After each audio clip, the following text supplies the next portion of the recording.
Hola, hola, hola, hola.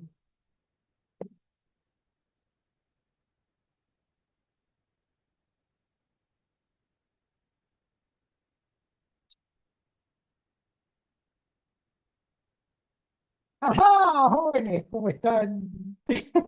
Me quedaron viendo porque los asusté también. Bueno, listo, espero que los haya asustado otra vez, ¿verdad? Así que sigamos con la buena práctica de estarlos asustando siempre que puedo.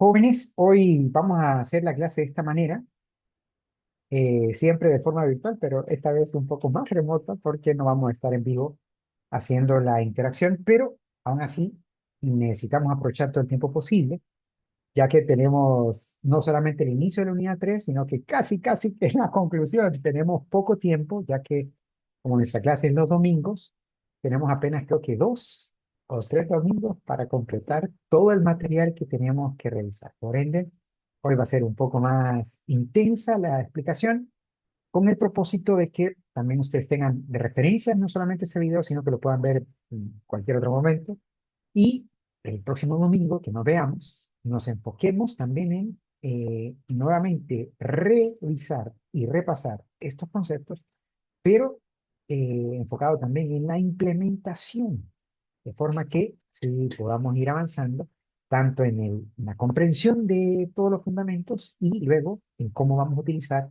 estos para hacer que las redes se optimicen. Entonces, ¿en qué vamos a enfocarnos en esta tercera unidad? Aquí hay 3 temas con los cuales vamos a concluir toda esta tercera unidad y son excitantes y son súper profundas. Así que tenemos que seguir eh, yéndonos desde capa 2. Vamos a ver la otra tecnología de conectividad que consiste en la infraestructura inalámbrica. Entonces, en este apartado tenemos que enfocarnos en todo lo que es wireless LAN, es decir, toda la tecnología inalámbrica utilizada para crear las redes de área local. Ustedes la conocen, ustedes ya han interactuado muchísimo, pero es más, ustedes son una generación que parece que el cordón umbilical es ¿y cuál es la clave del Wi-Fi? ¿Ah? Porque si no tiene la clave del Wi-Fi, ustedes están totalmente sin poder vivir, ¿no? Necesitan estar constantemente enchufados al Wi-Fi. Entonces, el Wi-Fi es precisamente una de las tecnologías que nos permiten generar conexiones de redes de área local de forma inalámbrica. Está el Bluetooth, está microondas, hay varias tecnologías que también se pueden utilizar para este propósito, pero la más común es la Wi-Fi, ¿de acuerdo? Por ende, vamos a enfocarnos también en esto de la Wi-Fi. También tenemos otros elementos que tenemos que revisar, pero ahora de capa 3, o sea que terminamos de reforzar todo lo que es la optimización, tanto en capa 2 como la optimización en capa 3. Hay un tema que no está puesto acá y que lo vamos a tener que agregar ahora mismo. De capa 2 es toda la parte de robustecer la seguridad, ¿de acuerdo? Entonces vamos a tener que hablar de seguridad de capa 2, ¿de acuerdo? Esa seguridad de capa 2 consiste en que nosotros hagamos que tanto lo que es el ARP como el broadcast, como el DHCP, que ambos utilizan el broadcast y que vimos que el broadcast podría provocar un desempeño degradado en capa 2, ¿verdad? Por eso hicimos la pila para segmentar el broadcast. También tiene el broadcast una importante incidencia en relación al tema de seguridad. el broadcast puede ser utilizado como mecanismo de difusión de malware. Por ende, hay que ver qué mecanismos tenemos para evitar que puedan provocarse ese tipo de situaciones. También recordemos que a través del broadcast yo puedo obtener el direccionamiento físico de los dispositivos que están en la misma red. Y a través de esa información fácilmente podría buscar ataques de suplantación de identidad. Por ende, esas son las razones por las cuales nosotros tendríamos que de alguna manera garantizar que no cualquiera se pueda conectar en la red y no cualquiera pueda obtener información de nuestra red. Por ende, hay que enfocarnos también en la parte de seguridad. Y luego vamos a irnos a capa 3.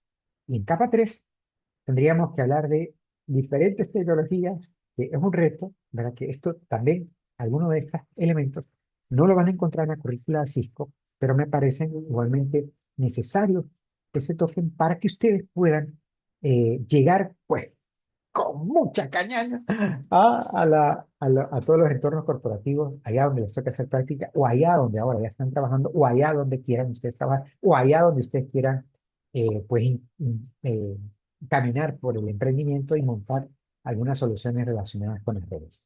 Muy bien, entonces estamos hablando que en capa 3 vamos a ver un protocolo de enrutamiento dinámico que se llama OSPF.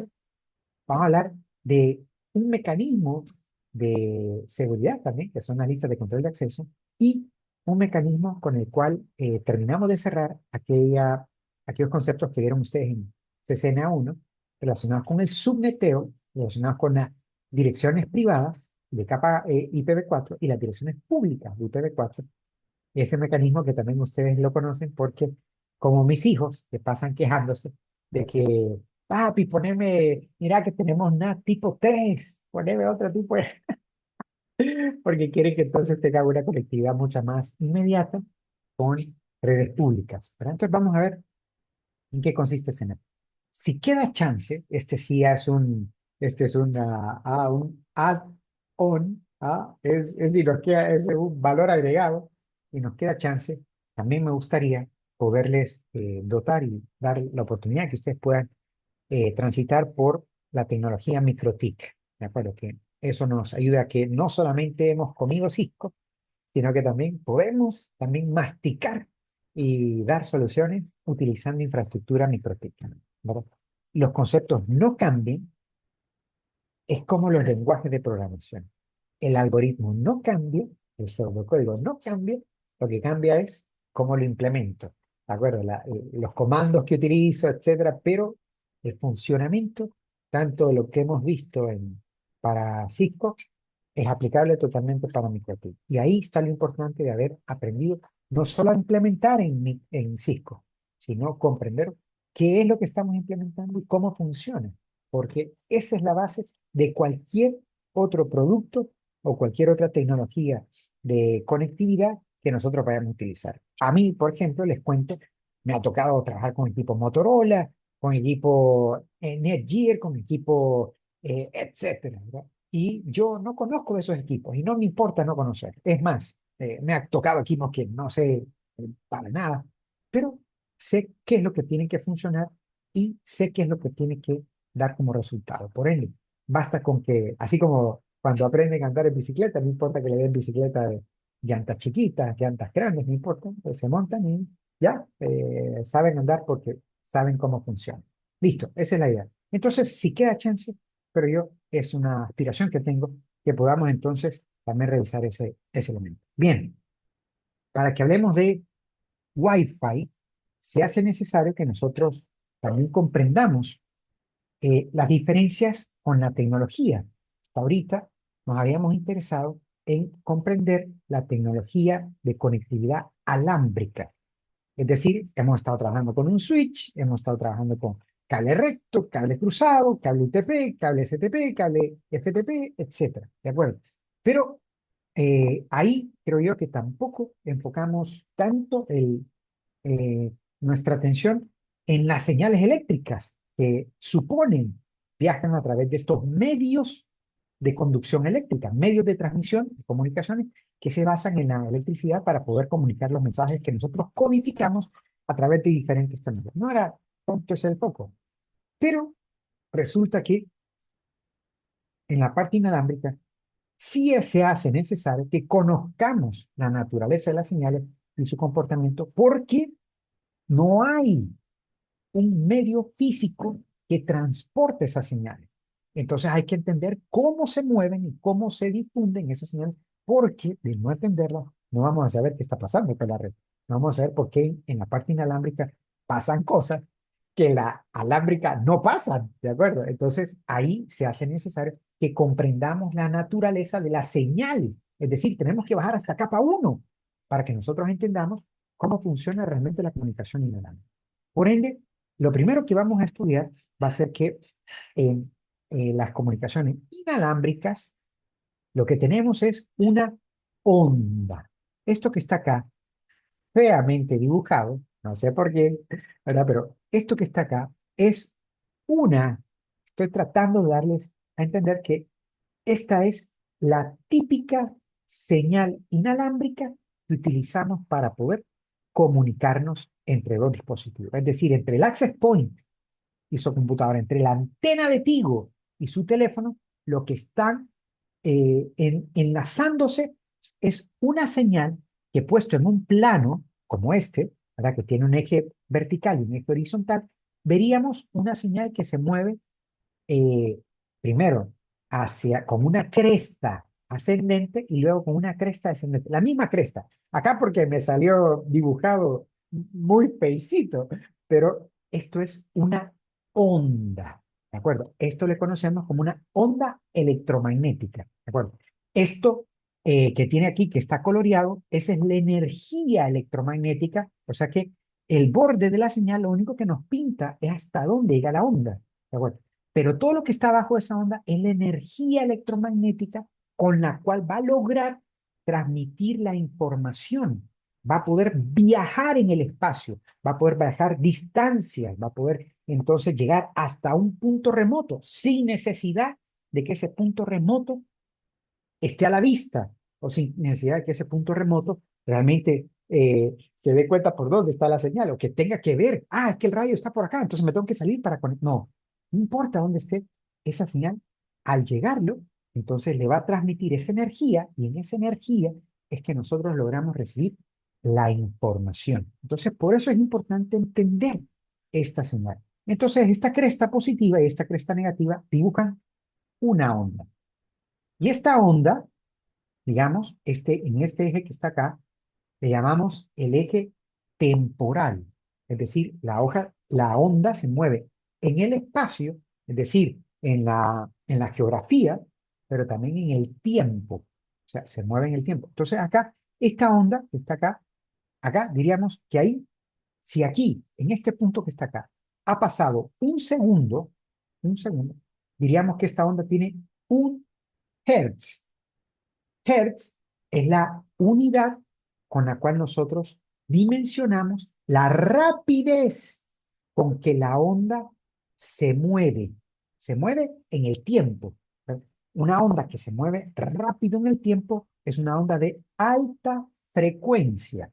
Entonces ahora vayamos relacionando términos que ustedes tal vez escucharon, pero que ahora tendríamos que entender técnicamente. Entonces, alta frecuencia significa una onda que se mueve muy rápido en el tiempo, ¿de acuerdo?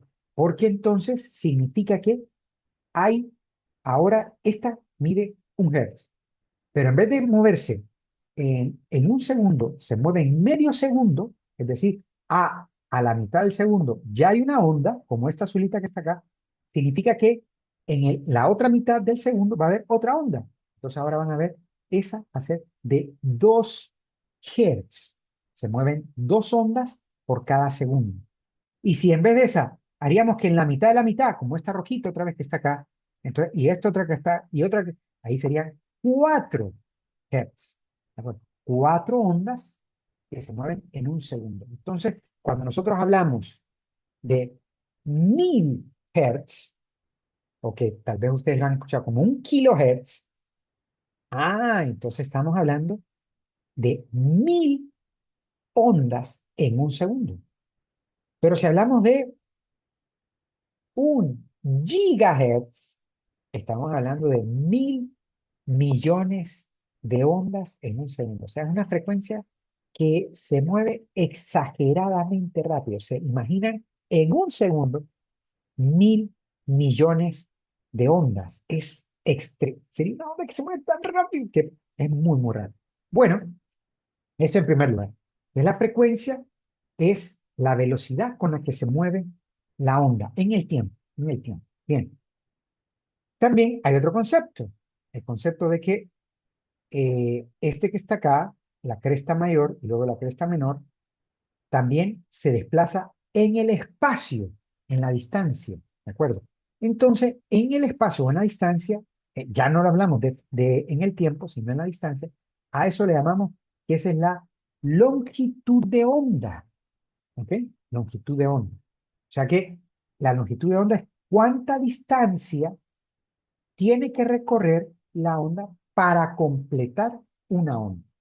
Es decir, si me toma 1 centímetro, pues va a ser mucho más chiquitita que si me toma 1 metro. O sea, una onda que me toma 1 metro, habrían 10 ondas de 10 centímetros que pasarían en 1 metro. Entonces, pero entonces vean lo siguiente, ¿ve? Y aquí empieza una relación interesante. Una onda que tiene una longitud muy grande se mueve lento. En cambio, una onda que tiene una longitud de onda más chiquitita se mueve más rápido. ¿De acuerdo? Entonces hay una relación inversa entre la frecuencia y la longitud de onda. Por ende, si la onda se mueve muy, muy rápido en el tiempo, significa que la longitud de onda es muy chiquitita. En cambio, si la onda se mueve muy, muy lento en el tiempo, significa que la onda tiene una longitud de onda muy, muy grande. ¿De acuerdo? Y acá está un primer concepto que tal vez ustedes también han escuchado mucho. La microonda. ¿A qué se refiere una microonda? Una microonda significa que la onda recorre un micrometro. Un micrometro es la millonésima parte de 1 metro. Es 1 metro dividido en 1 millón de partes, ¿de acuerdo? Entonces no es barato, no es antojadizo que el microondas, que usted lo conoce como microondas, lo que está ocurriendo ahí es que tiene una señal de altísima frecuencia. De hecho, el microondas transmite ondas electromagnéticas de velocidades de gigahertz, es decir, de 1.000 millones de hertz. Entonces, vean, es una onda muy, muy rápida, pero que tiene una longitud de onda muy, muy chiquitita. Y aquí viene otro concepto importante para el diseño, que es lo importante que vamos a ver ahora en relación a la wireless LAN. Cuando nosotros diseñamos una microonda, significa que no tiene capacidad de penetrar superficies muy profundas, porque es microonda. En cambio, una onda cada vez menos microondas, o sea, más grande, va a tener capacidad de poder atravesar incluso eh, obstáculos muy, muy robustos o gruesos. Bueno, digamos, por ejemplo, por ejemplo, ustedes tal vez ahora casi lo escuchan en la radio. En la radio, en FM, usualmente hay megahertz. Megahertz. O sea, 1 millón de ciclos en un segundo. Pero en AM, que era la radio que escuchaba antes su papá, agujas, fue la primer tipo de radio que había. Las señales están en kilohertz, en 1.000 ciclos por segundo. Entonces, lo que habíamos dicho, mientras más pequeña la frecuencia, más grande la onda. Mientras más alta la frecuencia, más chiquitita la onda.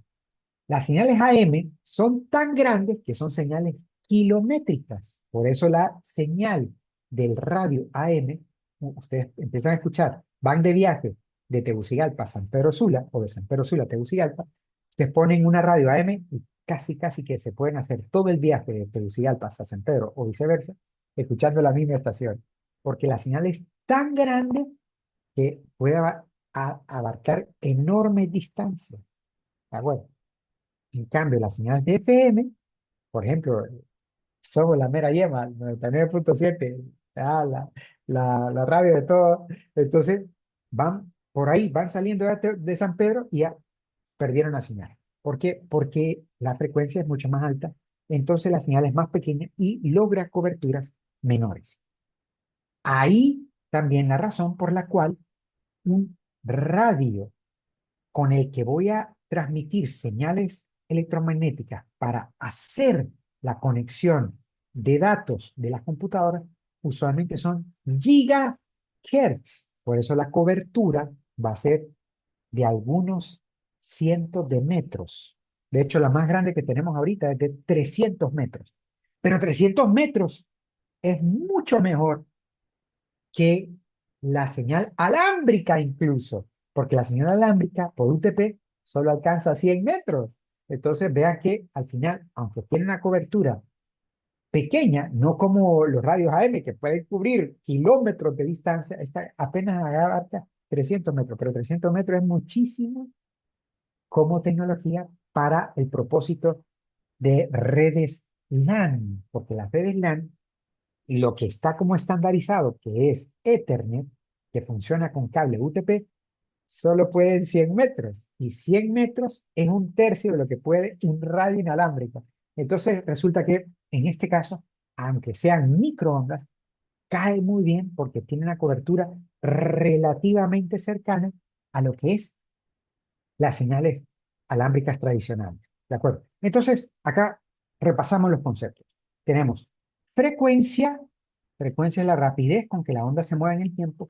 Longitud de onda es la distancia que le toma la onda para completar un ciclo. Y acá habían otros elementos, que era la amplitud. La amplitud es la distancia del punto más alto al punto más bajo, ¿verdad? Esa es la amplitud de la onda, ¿de acuerdo? ¿Qué tan grande es la cresta de la onda? ¿De acuerdo?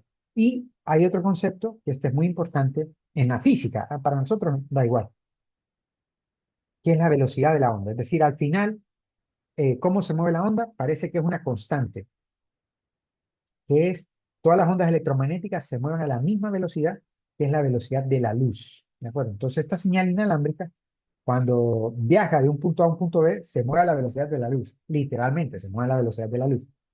La electricidad que funciona para conectar un puerto de un dispositivo a otro puerto, a otro dispositivo, también viaja a la velocidad de la luz. O sea que no es que en el alámbrico va a ser más lento y en el alámbrico híjole, vamos a la velocidad de la luz. Ambos son fenómenos eléctricos y fenómenos electromagnéticos viajan a la misma velocidad. Pero eso no significa que entonces las señales inalámbricas sean más rápidas, es decir, que voy a tener mejor velocidad. No, porque la velocidad de transferencia de datos no está relacionado con la velocidad de la señal que transporta esos datos. La señal se mueve muy rápido, pero para que yo procese esos datos necesitamos pasar por cada una de las capas, hacer todo el proceso de encapsulamiento y desencapsulamiento. Y eso ya es interno en todo el proceso que tiene que ver donde se involucran recursos como el procesador, la memoria RAM, la interfase de comunicación de red, etcétera. Entonces, por eso la tasa de transferencia es diferente a la velocidad de la señal. Ok, bien. Entonces, aquí más o menos explicado lo que hemos hablado, ¿verdad? Para que lo tengamos.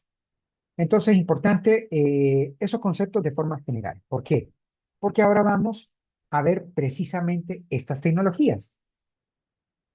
Fue la IEEE, y vamos a anotar esto también, fue la IEEE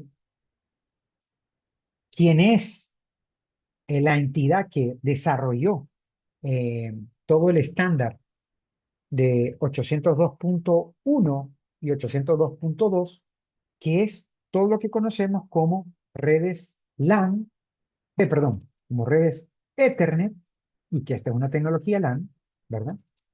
Una tecnología LAN, una tecnología LAN, ¿verdad? Entonces, fueron ellos también los que luego desarrollaron, pero esta tecnología LAN, esta tecnología Ethernet, era precisamente cableada, ¿ok?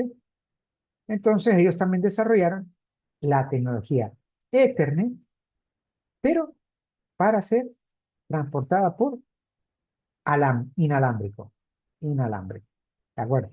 Es decir, por señales electromagnéticas. ¿Ok? Luego, nosotros en Ethernet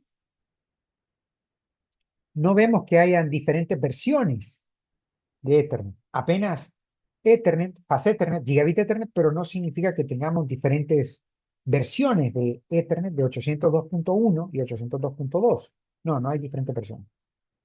No pasa así con la parte inalámbrica. Con la parte inalámbrica sí tenemos diferentes versiones, porque hay tecnologías que utilizan un tipo de frecuencia, hay otras tecnologías que utilizan otro tipo de frecuencia. Y las frecuencias, si yo transmito una frecuencia, un receptor que no está capacitado para recibir en esa frecuencia, sencillamente no se va a poder enchufar, conectar. Por ende, entonces por eso hay diferentes versiones, de hecho, ¿verdad? Entonces hay desde la primera que se hizo, que fue la 802.11, que es el anexo de esta versión, esa fue la primera, esa tenía creo que transmisión a 5 GHz, 5 GHz, ¿de acuerdo? Después vino la 802.11a, que es esta que está acá, también transmitió a 5 GHz. ¿De acuerdo? Después vino la 802.11b, que es la siguiente versión, pero la siguiente versión no dejamos de usar 5 GHz y empezamos a usar 2.4. Y miren acá lo interesante, 5 GHz tiene menos cobertura porque es más alta frecuencia que 2.4, casi el doble. Ah, claro, porque 2.4 es casi la mitad de 5 GHz. Entonces 2.4 tiene una mayor cobertura, porque es una señal más chiquita de frecuencia, más pequeña en frecuencia. Más pequeña en frecuencia, mayor cobertura. Más alta la frecuencia, menor cobertura. Pero vean esto, pero 802.11 AH utiliza 900 MHz, casi un 0.9 GHz. Miren, 0.9 GHz, cómo crece la cobertura. Ahora, tenemos 802.11 AF, que transmite entre 54 a 790 MHz. Todavía una cobertura mucho más grande. Bueno, por eso es que hay diferentes versiones, porque utilizan diferentes frecuencias. No se utiliza la misma frecuencia. ¿Ok? Y aquí lo importante, también para que veamos que hay incompatibilidades. Por ejemplo, cuando ustedes están recibiendo la señal de radioactiva, no se mete ninguna otra señal, solo pueden escuchar radioactiva, porque sintonizan, se enganchan a una frecuencia. El radio tiene la capacidad de poder cambiar la frecuencia a la cual nosotros sintonizamos, pero nuestros equipos posiblemente no tienen ese sintonizador. Por ende, yo tengo que saber en mi computadora qué tipo de receptor inalámbrico tengo. Si uno para 2.4, uno para 5, uno para 900 o uno para 790, porque de lo contrario, yo no voy a poder engancharme, enlazarme a la señal que se está transmitiendo. ¿Verdad? Entonces, por ejemplo, si yo cambio el dial del radio a otra señal, yo dejo de escuchar radioactiva y escucho cualquier otra cosa o escucho nada. Pero entonces yo por eso tengo que poner el dial en el receptor para que sea la misma frecuencia de la señal que se está transmitiendo. Esto es importante. ¿De acuerdo? Por ende, antes de que nosotros diseñemos una infraestructura, tenemos que saber, ajá, y los dispositivos que se van a conectar en esta red, ¿qué tipo de frecuencia son capaces de engancharse? 2.4, 5 GHz, 900, 790, ¿cuál? Porque yo tengo que conseguir radios access point que transmitan esa señal o que tengan la posibilidad de transmitir en esa señal. De lo contrario, no voy a poder enganchar los dispositivos clientes con el dispositivo que estoy radiando la señal o transmitiendo o distribuyendo la señal inalámbrica. ¿Ok? Esto es importante. ¿Y de qué también depende? Ah, bueno, la cobertura que yo quiero. La cobertura es, miren acá, en esta casa, por ejemplo, 5 la cubre perfectamente. Posiblemente hay en otros espacios que no lo cubre 5. Ah, pero tenemos 2.4. ¿De acuerdo? Entonces 2.4 abarca mucho más. Entonces, planifiquemos una infraestructura inalámbrica para 2.4. Híjole, 2.4 es tan común, pero es tan común que hay demasiadas señales. Y ojo, así como en una ocasión intentamos dos personas hablar al mismo tiempo y el receptor no sabe qué escuchar, lo mismo pasa a nivel de transmisión de señales inalámbricas de, por ejemplo, en este caso de datos. Si hay dos radios transmitiendo la misma frecuencia, esas frecuencias se van a interferir, ¿ok? No podemos dejar que eso suceda. Les voy a mostrar, por ejemplo, ahorita, acá donde estoy, esta es una herramienta que me permite a mí determinar cuántas señales inalámbricas están circundando mi computadora. ¿De acuerdo? Entonces, esto es un analizador de espectro que me permite a mí saber qué tan ruidosa y qué canales es lo que están usando en el vecindario. De forma que yo entonces pueda tomar una decisión informada para saber entonces en dónde pongo a funcionar mi radio access point para que no vaya a pasar que me quedo sin señal, ¿no? Un poquitillo lento. Entonces acá tenemos el Wi-Fi Analyzer. Hay diferentes aplicaciones. Ustedes pueden encontrar, este ya venía con la compu. Entonces mira acá, yo tengo para 2.4, para 5 y para 6 GHz. Para 2.4 me dicen que, por ejemplo, esta señal rojo que está acá, esta señal roja, está superpuesta con esta señal amarilla que está acá. Se están interfiriendo mutuamente. Entonces, esta señal está mal. Esta señal azul que está acá, esta señal azul que está acá, con esta otra señal morada que está acá, están en la misma frecuencia, se están interfiriendo mutuamente. Entonces, con esto yo puedo saber cuál canal posiblemente está más libre de competidores.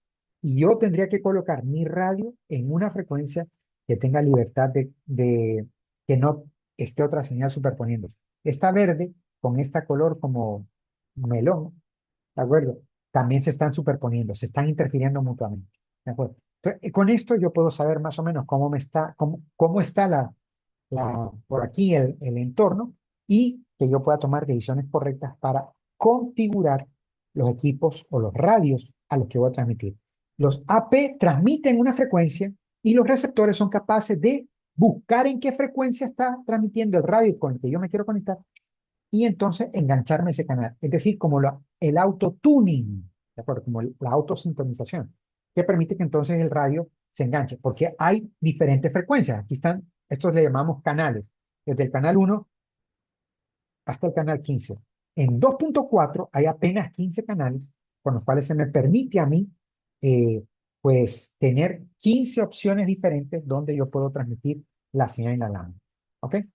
Entonces, ojo con esto porque también es importante a la hora de que nosotros decidamos cómo vamos a poner nuestra infraestructura, nuestra huella inalámbrica, ahí donde nos toca a nosotros iluminar con la señal Wi-Fi para poder hacer la conectividad de los dispositivos. Un momento, por favor.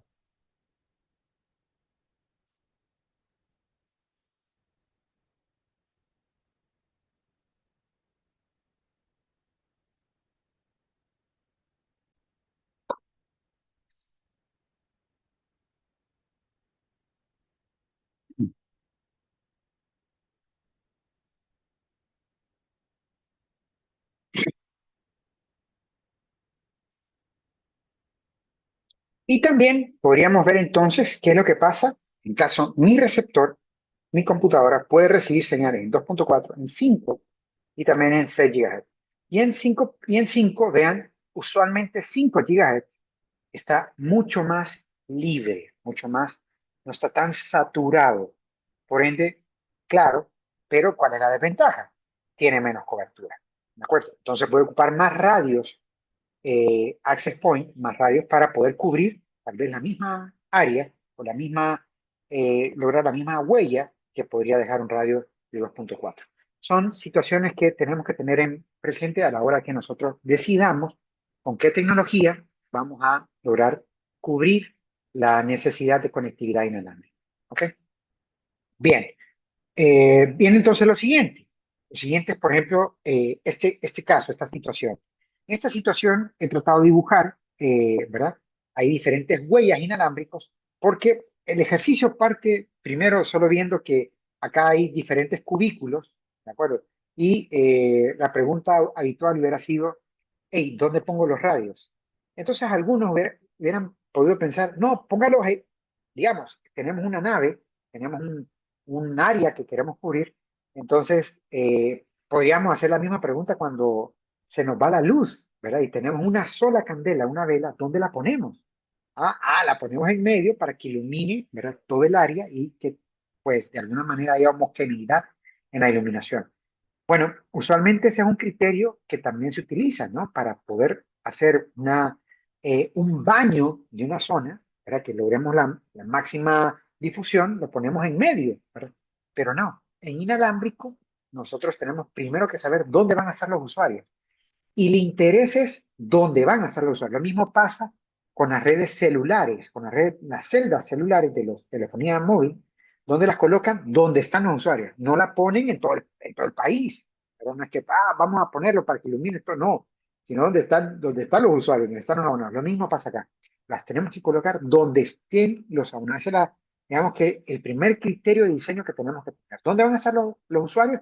Ahí pongamos lo más cerca posible el foco de iluminación para que radie y bañe esa zona de manera que todos tengan una excelente, mientras más cerca está de la fuente de emanación de la señal, más alta va a ser la potencia, más energía va a poder entonces recibir, menos probabilidad de distorsión, degradación, atenuación, desdoblamiento, tantos fenómenos que pueden pasar en las señales inalámbricas. ¿De acuerdo? Bien, pero ¿qué pasa? Que este radio, si está en la frecuencia del canal 4 y este también está en la frecuencia del canal 4, ambos aquí donde se traslapan, ahí se van a interferir mutuamente. Entonces, ¿qué es lo que tenemos que hacer con esos 15 canales? Y realmente en Honduras solo son 12 canales. Con esos 12 canales, nosotros tendríamos que irlos separando, dejando 4 de distancia. Miren acá, cuando vemos acá en 2.4, más o menos la cantidad de canales que se cubren, por ejemplo, esta que está acá, y la cantidad de canales, este está en canal 6 y cubre 20 MHz, o sea que cubre dos canales hacia atrás y dos canales hacia adelante. Por ende, cubre más o menos 4 canales en total. Por ende, entonces, si las dejamos con un espaciamiento de 4, como acá, 4, 8, 12, y volvemos a empezar, 4, pero aquí miren, acá, ¿cómo hacemos? Porque aquí si pongo 8 y aquí pongo 12, también se hubiera podido, aquí pongo 4. Queda acá, aquí estos dos podrían ser cualquier otro. Y así no nos traslapamos ni nos interferimos mutuamente. ¿De acuerdo? Y esto hace que nuestra huella permita lo que nosotros estamos acostumbrados con la telefonía celular, el roaming. De manera que yo, dispositivo inalámbrico de red, ¿verdad? Me puedo mover de una oficina a otra y pareciera como que yo no me he desconectado de la red. Hay roaming, hay itinerancia, se llama eso en español. La itinerancia es decir que yo puedo transitar por cualquier y yo no pierdo la señal. Bueno, ese es un factor de diseño que hay que tener en consideración. Que tenemos que tener canales que no se traslapen, señales que sí se traslapen, pero frecuencias que permitan que no se interfieran mutuamente. ¿Ok? Bien. Ojo que ese es un criterio de diseño muy importante. Muy bien. Y con el inalámbrico, cuando veamos la implementación, vamos a ver que hay elementos importantes a consideración, ¿verdad? Como, por ejemplo la parte de seguridad, la parte de cómo hacemos que yo me pueda conectar de una manera segura, pero que mi vecino no se pueda conectar, ¿verdad? Que vemos ahora que la gente está acostumbrada a plug and play, ¿verdad? Y plug and play significa que hay parámetros por defecto, y parámetros por defecto implica que posiblemente ni contraseñas haya, o son contraseñas que están dadas por el fabricante. Ok, muy bien. Eso con relación a inalámbrico. Aquí voy a hacer un paréntesis antes de continuar con la siguiente. No sé cuál. Creo que es este. Y vamos a meter otro tema, un tema que no estaba acá, pero que sí es importante y es un tema de capa 2, un tema de capa 2, que es el tema de seguridad. ¿De acuerdo? Seguridad. Acá sí, entonces, veíamos que el broadcast es un elemento importante, necesario y inevitable. Como Thanos. Como Thanos, inevitable. ¿De acuerdo? ¿Por qué? Porque a través del broadcast yo descubro mis vecinos. ¿Ok? Yo descubro mis vecinos. ¿Qué pasó? Lo escribí mal. Ah, sí. Puse la R estaba mal puesta. Descubro mis vecinos, ¿ok? Y si yo no tengo broca, no puedo hablar con mis vecinos. Si yo no puedo descubrir mis vecinos, no tengo comunicación LAN. Y no tengo comunicación LAN, peor, no voy a poder encontrar al gateway. Y si no puedo encontrar al gateway, no puedo tampoco salir de la LAN para llegar a otras LAN. ¿Vale? Entonces, no puedo hacer nada. Sí, sí. Bien, pero ya vimos que mucho broadcast puede ocasionar a las tormentas de broadcast. ¿Ya? Puede ocasionar la duplicidad en las tablas MAC. ¿De acuerdo? Y puede también provocar la inestabilidad. Inestabilidad MAC. ¿De acuerdo? Mucho broadcast, porque el broadcast es automático. Un switch recibe un broadcast y automáticamente tiene que difundirlo por todos los puertos. Cuando vimos allá que se podía reinyectar, entonces se formaba un bridge loop y eso era una tormenta de broadcast y eso puede duplicar una MAC, puede verse que está en dos puertos diferentes y se supone que las MAC son direcciones únicas, por ende solo deberían de conectarse por un puerto. ¿De acuerdo? Entonces eso se llama duplicidad MAC y la duplicidad MAC implica que yo voy a estar tirando un paquete a cada una y eso podría crear mi inestabilidad porque un paquete se podría estar perdiendo. Pero eso casi que no es nada, comparado con que el broadcast debe de retransmitirse y todos los switches están obligados a replicarlo a todos los puertos menos el que lo originó. Ajá. Y cuando yo, dispositivo, recibo un broadcast,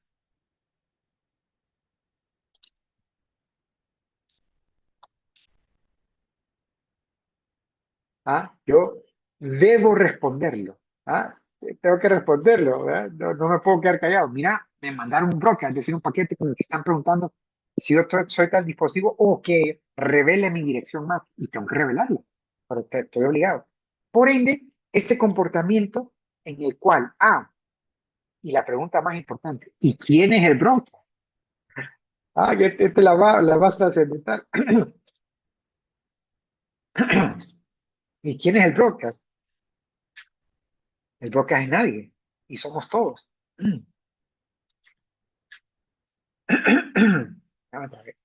Perdón. Porque, por ejemplo, miren acá, miren, cada una de sus computadoras tiene esta dirección, ¿ves? Que es el broadcast, esta dirección. Cada una de sus compus de Enterprise tiene esta dirección. O sea que el broadcast son todos y por ende es nadie. Entonces, esto es una, una deliciosura, es una cosa sabrosa para los hackers. ¿Por qué? Porque implica que yo no tengo que revelar mi identidad y todos me tienen que revelar su identidad a mí. ¿De acuerdo?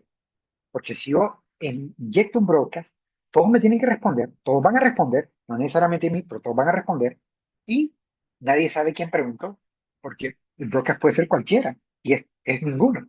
Entonces, es lo hermoso para un hacker que tira la piedra, es capaz de que nadie sepa quién la tiró, y al mismo tiempo todos empiecen a tirar piedras.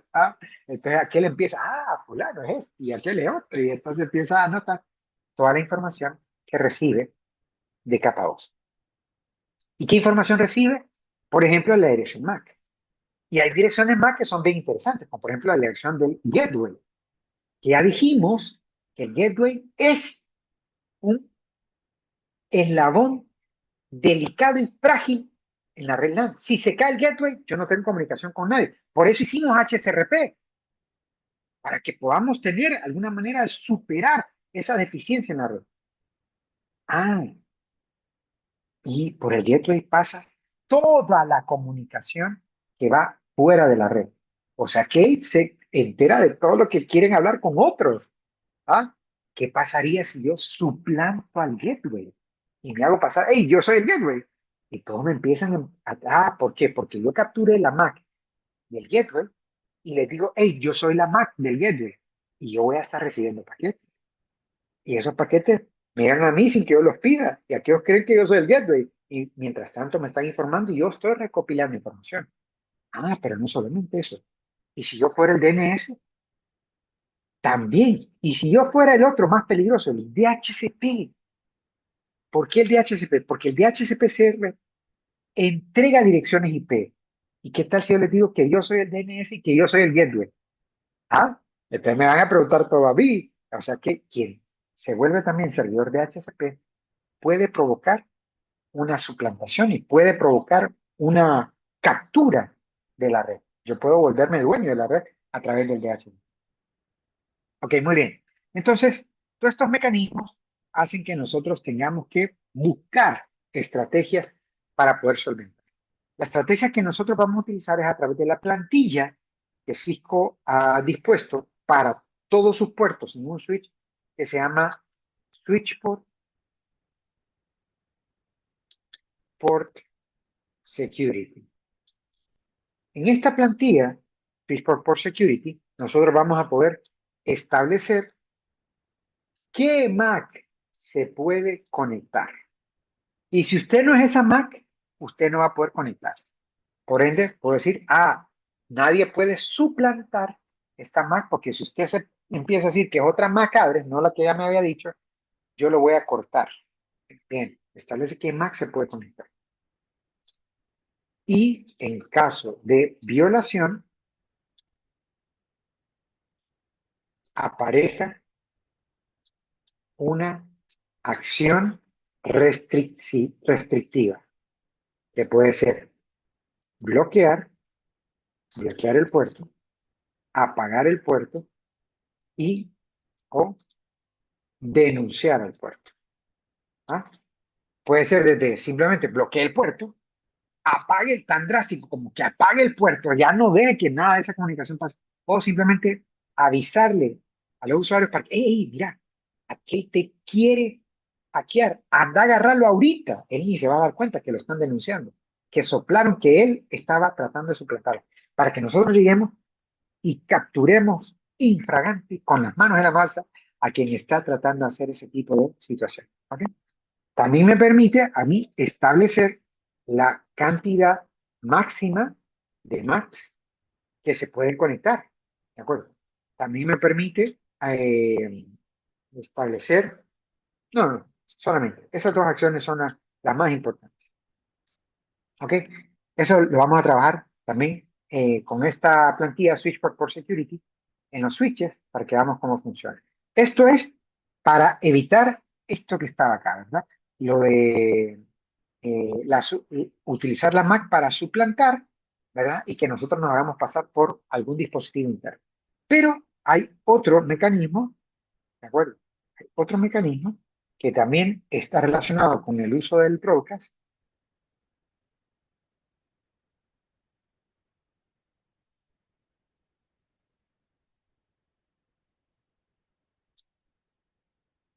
Este mecanismo es el snooping. Es el snooping para DHCP. El snooping va a permitir que nosotros podamos establecer en qué puerto es donde está conectado el servidor de HCP auténtico que tiene que darnos IP a nosotros dentro de la red. Esto es muy importante porque hace que y logremos que solo el puerto que está autorizado a difundir eh, alquiler de direcciones IP pueda entonces hacer esa función. Cualquier otro puerto lo va a silenciar. ¿De acuerdo? No va a permitir que se vuelva, que suplante la función de HCP. Por ende, estas dos estrategias las vamos a implementar a nivel de switch para que nosotros podamos entonces desarrollar o implementar estos mecanismos de seguridad a nivel de capa 2. ¿Ok? Bien. Vamos al siguiente.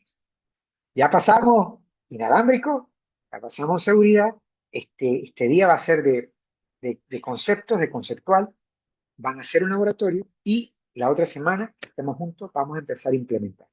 Repasando estos conceptos, pero ya directamente trabajándolo en el Packet Tracer para que hagan preguntas y entonces ya directamente las podamos abordar.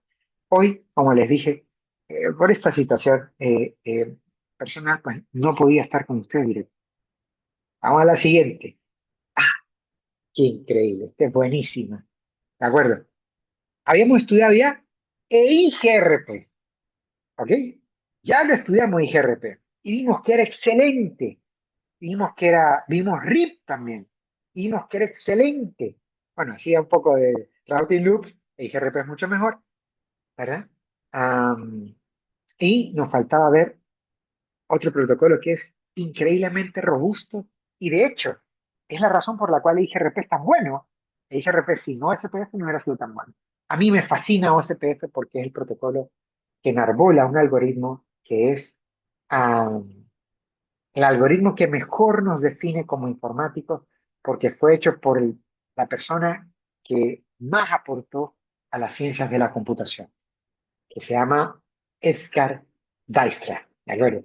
Desarrolló este algoritmo, la historia que yo encontré alrededor de este algoritmo, eh, de Shortest Path First, es hermoso. Yo me enamoré de esa historia. Estaba esperando a su novia en un café. Y entonces había pensado llevar a su novia de paseo. Y entonces dijo, pero ¿a dónde voy? Y se impuso el reto de visitar 5 parques tratando de encontrar la ruta más óptima para poder hacer en un solo día esa visita de 5 parques. O algo así, no me acuerdo si eran 5 o eran más. Eso sí, ya no me acuerdo, pero que lo de la novia y lo de los parques sí me acuerdo. Y entonces escribió esto en la servilleta que le dieron mientras tomaba café en la estación del tren esperando a su niño. Entonces yo quedé prendado de esta historia. Fue hermosa, increíble. Lo hizo en una servilleta.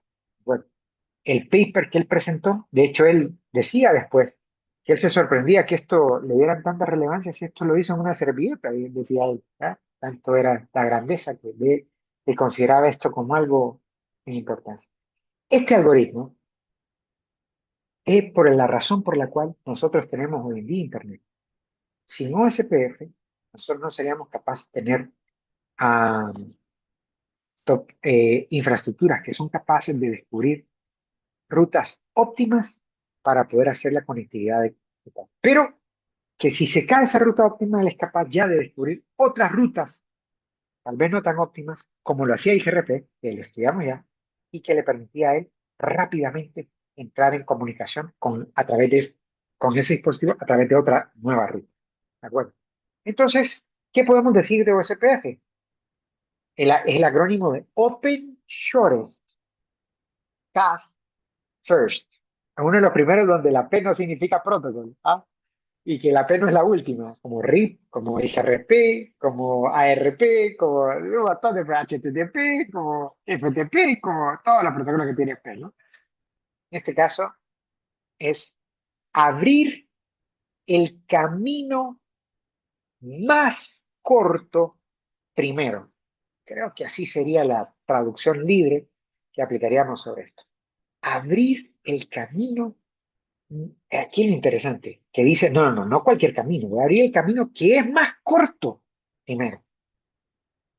Esto implica que él tiene que, ya sabíamos nosotros, en todo protocolo de enrutamiento dinámico, tiene que haber un conjunto de mensajes más un algoritmo que permite que nosotros, a través de los mensajes, descubramos vecinos, intercambiemos información de enrutamiento y luego, a través del algoritmo, nosotros descubramos las mejores rutas, implementemos esas rutas en el router y le demos mantenimiento o actualización a esa ruta. Si se cae alguna, que ya sepa entonces qué es lo que tengo que hacer para, ahora que se ha caído, si hay o existe otro camino alternativo. Como hemos dicho, el enrutamiento dinámico se implementa siempre que hayan 2 o más rutas que conectan hacia el mismo destino. Si solo hay una ruta, enrutamiento estático. No pierdan tiempo. Enrutamiento dinámico solo haría más trabajoso algo que no tiene razón de ser. Porque si solo tengo un camino, por ahí me tengo que ir sí o sí. Pongo enrutamiento estático. Pero si tengo más de un camino, pongo enrutamiento dinámico. Porque el enrutamiento dinámico va a descubrir la mejor ruta y cuando se caiga, va a usar la ruta secundaria, terciaria, ternaria, pentaria, la que sea, ¿de acuerdo? Y continuará con la comunicación a través de esa nueva ruta con el destino. Y esto es lo importante. Lo hace sin intervención humana, o sea que ya el algoritmo está constantemente ejecutándose para que responda ante cualquier cambio o degradación o rompimiento que haya del funcionamiento de la red. Ok, bien. ¿Qué podemos decir de OCPF? Es un protocolo de interior, es un protocolo a diferencia, es de interior como lo era RIP, como lo era IGRP. Es a diferencia de RIP e IGRP que eran classful, es decir, que ellos transmiten la información de rotamiento marcado en la clase, ¿de acuerdo? Es decir, rutas N1, en cambio OCPF, desde el inicio es capaz de hacer ruta N1 y N2, porque es classless. Es decir, él es capaz de, si es ruta de clase, transmito la ruta de clase, pero soy capaz de también transmitir las rutas que son de subclase o de división de clase, de subnets, ¿de acuerdo? Que son las N2, ¿de acuerdo? Las N2. Es decir, él me envía exactamente la red que está conectada en cada interfaz. ¿Ok? El estado de enlace, usualmente el costeo, ¿verdad? El costeo, cómo determino cuál es la mejor ruta, que es el costo, lo hago a través de ancho de banda. No como IGRP, que tenía 5 parámetros, de los cuales solo utilizaba 2, que eran delay y, um, eh, y bandwidth. Bandwidth y delay. ¿Ok? Acá, usualmente en los protocolos de enrutamiento de estado de enlace, que ese es otro característica, el costeo es solo ancho de banda, ¿verdad? En el caso de RIP, que era vector distancia, era hop count, o el conteo de saltos. En el caso de IGRP eran 5 parámetros, y en el caso de CPF es estado de enlace, ya no es vector distancia. Y el parámetro que utiliza es costo, ancho de banda. Hay 5 tipos de mensajes, muy parecidos, extraño, ¿no? A los 5 mensajes que vimos en IGRP. En IGRP era hello packet, acknowledge, era request, reply y update. Acá, ¿qué tenemos? Link state, eso significa la L es link state, database, link state, acknowledge, y miren esto. Así como pasó también que en IRP uno los transportaba un protocolo orientado a conexión y otros mensajes transportaba no un protocolo de transporte no orientado a conexión, aquí pasa aquí es donde realmente estos muchachos de la IETF desarrollaron una solución de algoritmo de enrutamiento dinámico potente. Unos mensajes los transmite TCP y otros mensajes los transmite UDP. Los LS, Link State Acknowledge, UDP. Los Link State Request, que se parecen a los requests de IGRP, son TCP. Los Link State Reply, que también se parece al de IGRP, TCP. Pero los LS Hello Packets los hace UDP, que se parece al Hello de IGRP. Los database vendría siendo como el update, ¿verdad? El Link State Database, DB, es como el update. Luego, utiliza el algoritmo Dijkstra, que se conoce como Short Path First, y genera una topología libre de loops, y en las topologías multiacceso, esa topología libre de loops la convierte en una topología de árbol. ¿Ya? Hay una semilla que a partir de ahí extiende la conectividad hacia todos sin pasar 2 veces por el mismo enlace. ¿Ok? Que esto es lo importante, esto es lo realmente importante. OSPF jerárquico, no habíamos visto nada de esto en RIP ni en IGRP. Jerárquico porque vamos a dibujar zonas, áreas. Hay un área que se le conoce como área backbone, que es el área primordial. Ahí es donde tienen que estar concentrados los equipos de distribución, ¿verdad? O los equipos de núcleo, ¿verdad? En el backbone. Y las otras áreas son áreas no backbone, ¿verdad? Pero todas tienen que tener contacto con el backbone, contacto directo o virtual con el backbone, ¿verdad? Ok, entonces en las tecnologías multiacceso, todos tendrían que conectarse con todos y cada uno tendría que hacer su propio árbol de enlaces, ¿verdad? Para saber dónde está cada uno, ¿no?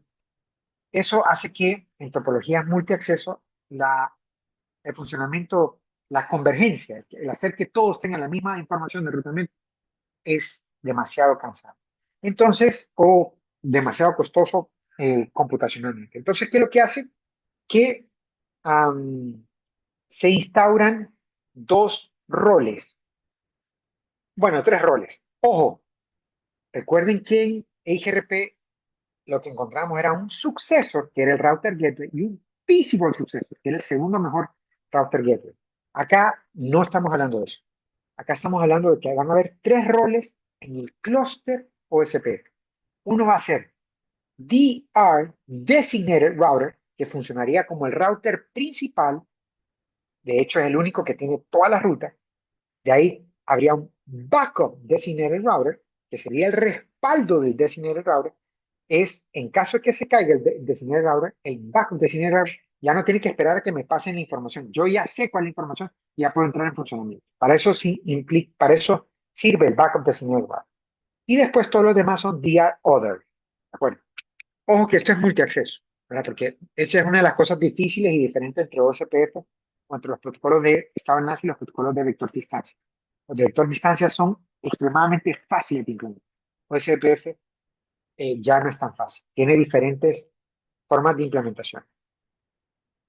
Ok, entonces, en una topología multiacceso con broadcast, entonces tiene que haber un designated router y un backup designated. ¿Quién va a ser el designated router?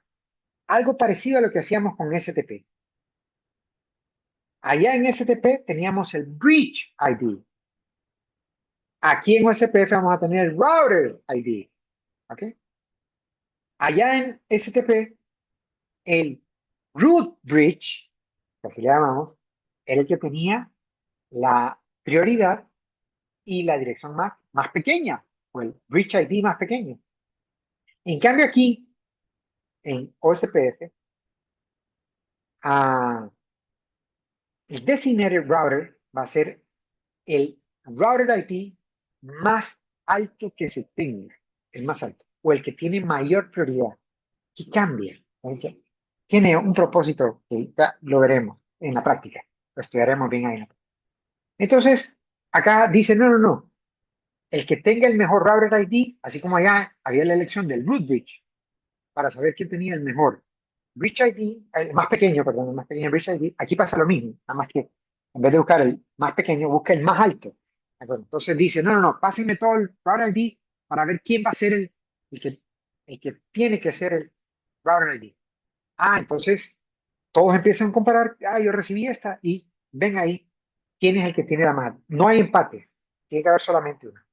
Una vez que esté ese, listo, ya él queda como designated router. Ahora todos tienen que hablar conmigo y todos tienen que mandarme la tabla de enrutamiento a mí. Yo la voy a analizar, yo voy a descubrir las rutas por ustedes.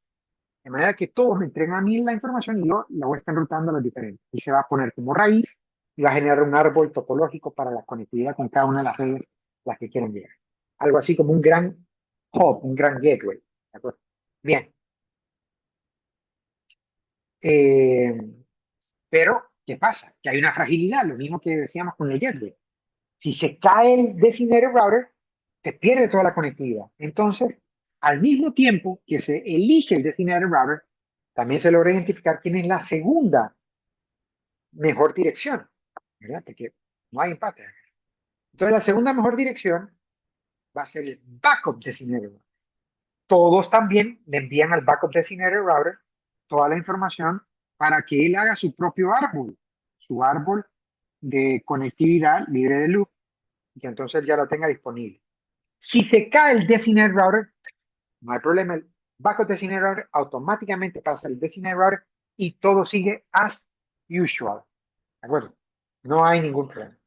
Claro, en el momento en que él pasa a ser designated router, tiene que haber otro que tome el rol de backup designated router. Y entonces el backup designated router vuelve a ser, miren, pásenme todas las rutas, voy a construir mi conocimiento de rutamiento, porque aquel ahora es el designated router y yo soy el backup designated router. Y se acabó. Y así, es un constante, siempre el designated router va a estar protegido por el backup designated router. ¿Ok? Ok. Ajá, entonces, estos mensajes se envían a través de multicast, no de broadcast, ¿verdad? Se envían a través de multicast y las direcciones multicast OSPF son la 224.005 y la 224.005. La distancia administrativa de OSPF es 110. ¿Ok? Claro, no es tan buena como IGRP, que es 90, pero no es tan mala como RIP, que es 120. ¿Vale? Que IGRP, OSPF está como a la mitad, ¿no?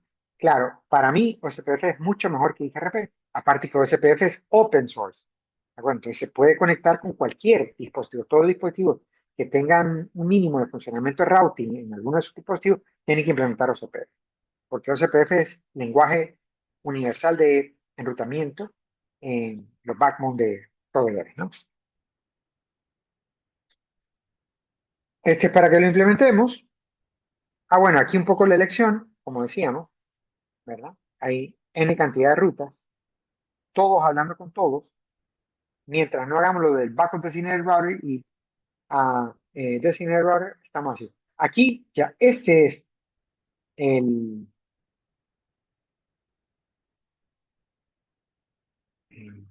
este es el designated router, no, perdón, el verde es el verde, ese es el designated router y este que está acá sería el backup designated router, ¿de acuerdo? Donde tienen ya sus link state ya totalmente convergidos. Más o menos. Bueno, esa es la idea. Algo hacia esto es lo que vamos a nosotros a tratar de llevar. Porque claro, aquí hay conexiones de todos contra todos.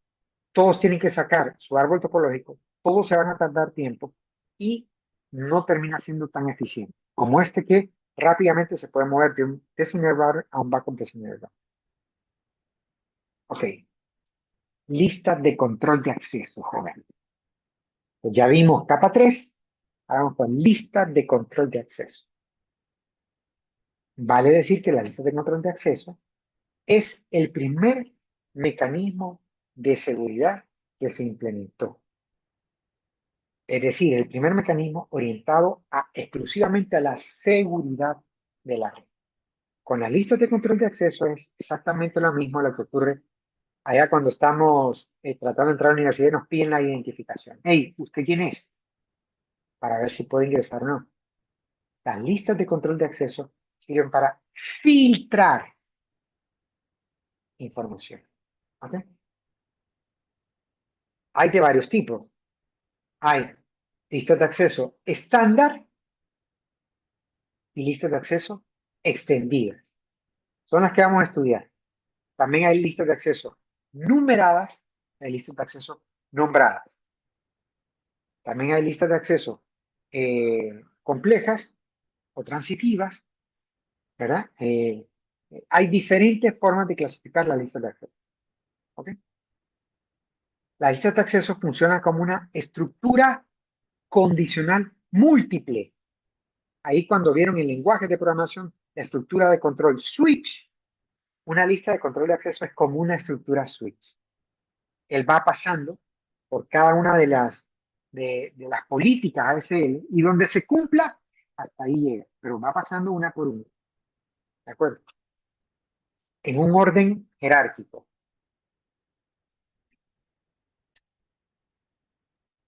Se aplican en los routers, las listas de control de acceso pueden afectar o revisar tráfico a nivel de capa 3, IP origen, IP destino, pueden identificar tráfico dirigido a puertos, por eso tenemos L4 ahí, y con L4, L7, porque L4, aunque es la identificación de los puertos, nosotros sabemos que es lo que está identificando en el fondo son las aplicaciones que pueden o no pueden transitar dentro de una infraestructura. Entonces son filtros, fue el primer mecanismo de seguridad que se vio.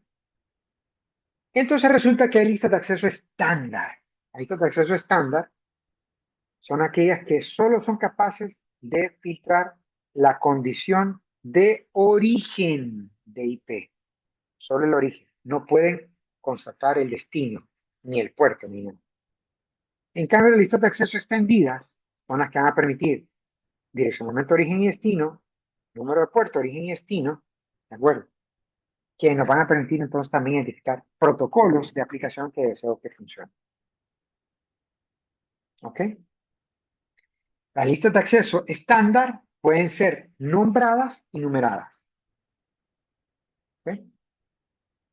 Las nombradas no permiten edición, las numeradas no permiten edición y las nombradas sí permiten edición. Bueno, sí permiten edición. Hay una radical diferencia entre hacerlo nombrado y hacerlo numerado. ¿Verdad? Ok. ¿Cómo funciona la lista de control de acceso? Se establece la política y luego yo tengo que ir a aplicar esa política en la interfase en donde yo quiero que se haga el filtrado. Por ende, la, el guión de las políticas tienen que estar en consonancia con la posición donde voy a poner a filtrar para saber quién es origen y quién es destino.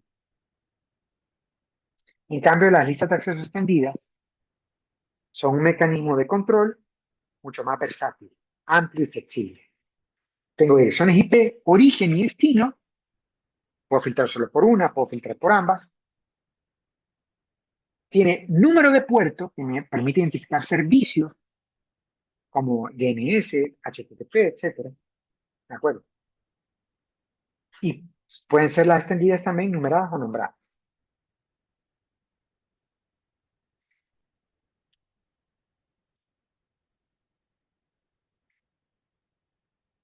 Vamos a estudiar primero las estándar y luego las extendidas.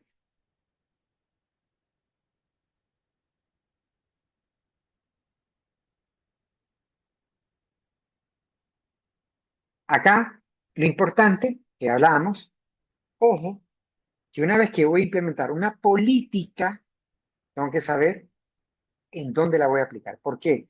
Porque vean acá, entre pin violento que va hacia el switch, hay un tráfico de ida y hay un tráfico de retorno.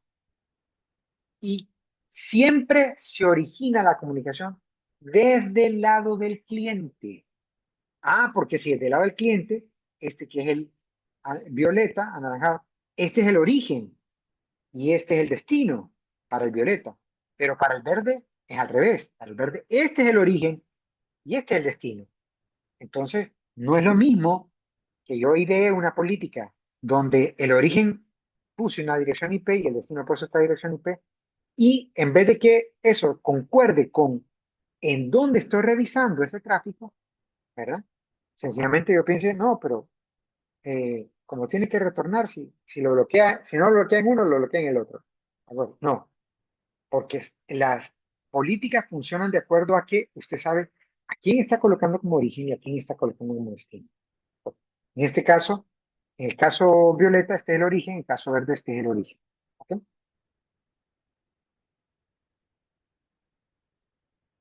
Finalmente, NAT, Network Address Translation.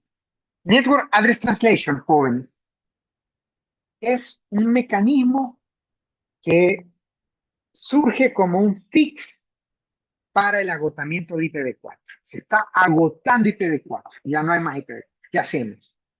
Ah, mira, hay unas direcciones IP privadas que no las pueden utilizar para conectarse a Internet. Vale. Y se pueden reusar. Vale. En cambio, las públicas son otro grupo de direcciones que son con las que nosotros nos podemos conectar al Internet.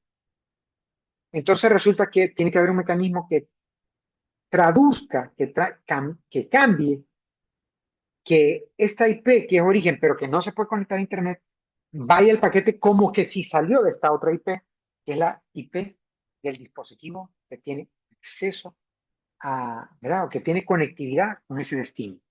Pero, ojo, que el NAT entonces lo que provocó fue que el intermediario cambie la dirección IP origen para que esa que fue la dirección IP desde inside, desde dentro de la red LAN, pero que quiere llegar a otra red LAN, ahora cuando salga cumple estas políticas para que sean revisadas por el destino, por el outside, ¿de acuerdo? Porque van hacia afuera.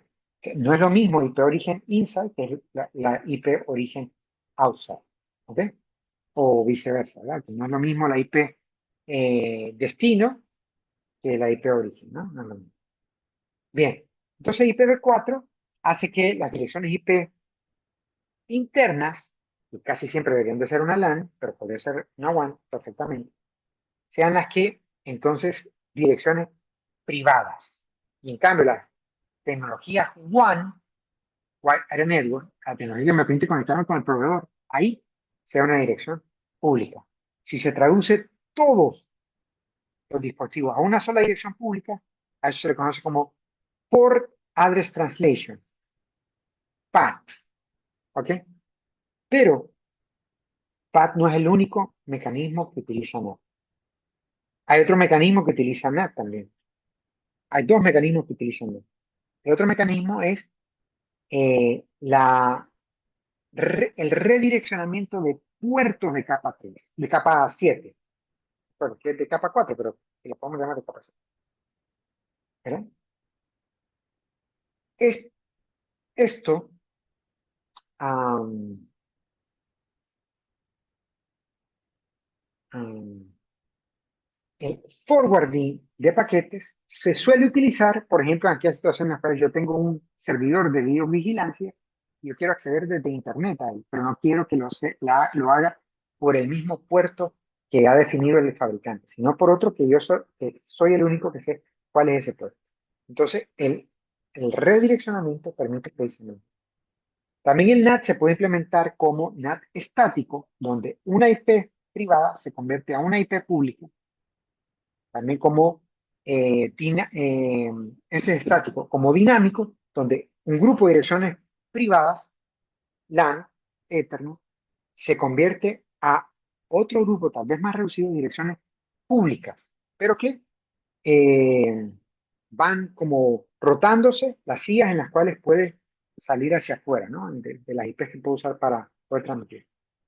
Y finalmente, el último mecanismo de implementación del NAT es como PAT, que es lo que acabamos de mencionar, que PAT hace posible que nosotros podamos utilizar muchísimas direcciones internas, inside, y gastar una sola dirección pública. ¿De acuerdo? Esto fue una panacea, ¿no? Bien. Bueno, jóvenes, esto es en relación a los temas. Por ahí voy a poner más videos para que ustedes tengan más elementos para poder analizarlos, ¿verdad?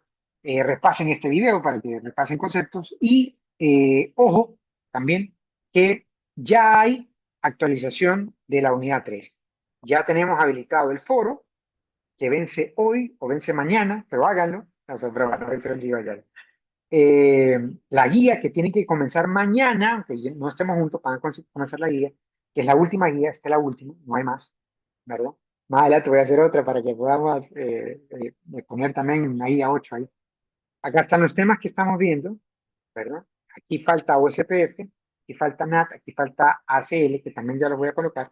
Y lo otro importante, que ya están las actividades de los packet tracers que hay que resolver de la Academia Cisco, para que lo suban acá, ¿verdad? Y lo tengan presente, porque ya nos va a tocar que de aquí a un domingo, a lo mucho, el otro domingo puede ser que sea el último domingo en el que estamos hablando de la clase, y ya después nos toque nuevamente examen. ¿Ok? Entonces ya están aquí las actividades, todas las actividades de Packet Tracer, todos los Packet Tracer que encuentran en NetAcad para que los descarguen de NetAcad, les hagan y luego los suban acá. No los compriman. No vayan a comprimir ningún paquete. Todos tienen que estar como punto .pk. Pueden subir hasta 10 archivos en cada uno de estos enlaces. ¿Ok?